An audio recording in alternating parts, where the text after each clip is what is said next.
নমস্কার। আজকে একটা বাচ্চাদের হাত মোজা দেখানোর চেষ্টা করছি। প্রথমে একটা ম্যাজিক রিং করে সেটাকে কেন্দ্র করে প্রথমে ৩ ঘর চেন বুনে নিতে হবে। তারপর সেই ম্যাজিক রিংটাকে কেন্দ্র করে ১২টা ডবল চেন বুনতে হবে। তাহলে টোটাল ১৩টা হবে।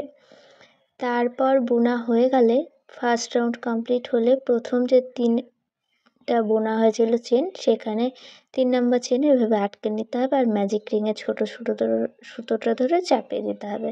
তারপর সেখান থেকে আবার ৩ ঘর চেন বুনে নিয়ে প্রত্যেকটা ঘর থেকে ২টো করে ডবল চেন বুনতে হবে। তাহলে মোট ২৬টা ডবল চেন হবে। তারপর ওই ৩ নাম্বার চেনে যেখানে শুরু হয়েছিল বুনে নিতে হবে। তারপর ৩ নাম্বার রাউন্ডে প্রত্যেকটা ঘর থেকে একটা করে ডবল চেন বুনে নিতে হবে। তাহলে ২৬টাই থাকবে। আর এই ৩ নাম্বার রাউন্ডের মতোই আরও ৮টা রাউন্ড করতে হবে, যেটাতে ২৬টা করেই চেন থাকবে। সব মিলিয়ে ১১টা রাউন্ড বুনতে হবে। কমপ্লিট হয়ে গেলে ৩টে যে সিঙ্গেল চেন বোনা হয়েছিল তাতে আটকে নিয়ে সেখান থেকেই আবার বর্ডার ডিজাইন শুরু করতে হবে। প্রথমে ৩টা সিঙ্গেল চেন বুনে নিতে হবে। তারপর আগের রাউন্ডে চেনকে কেন্দ্র করে প্রথমে একটা ডবল চেন বুনে নিতে হবে, সেটা ফ্রন্ট সাইড অর্থাৎ বাইরের দিকে। তার পাশের চেনটাকে কেন্দ্র করে আরও একটা front side chain double chain বুনে নিতে হবে। তারপর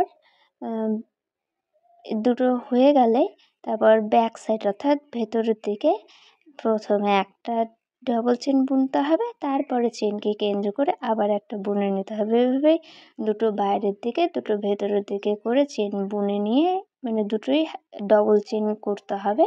এভাবে পুরো রাউন্ড কমপ্লিট করে নিতে হবে। তারপর প্রথমে যে ৩টে চেন বোনা হয়েছিল সেখানে ৩ নম্বর চেন থেকে এভাবে আটকে নিতে হবে। এরপর প্রথমে তো একটা রাউন্ড কমপ্লিট হয়েছে। তারপর সেমভাবে যেগুলো ফ্রন্ট আছে সেগুলো ফ্রন্ট, যেগুলো ব্যাক আছে সেগুলো ব্যাক, এভাবে দুটো রাউন্ড কমপ্লিট করে এভাবে আটকে নিলেই বেশ হয়ে গেল একটা সুন্দর বর্ডার ডিজাইন। এভাবে খুব সহজে বাচ্চাদের জন্য মোজা তৈরি করে নিয়ে যেতে পারে। কেমন হয়েছে জানিও, পাশে থেকো। আর অনেকটা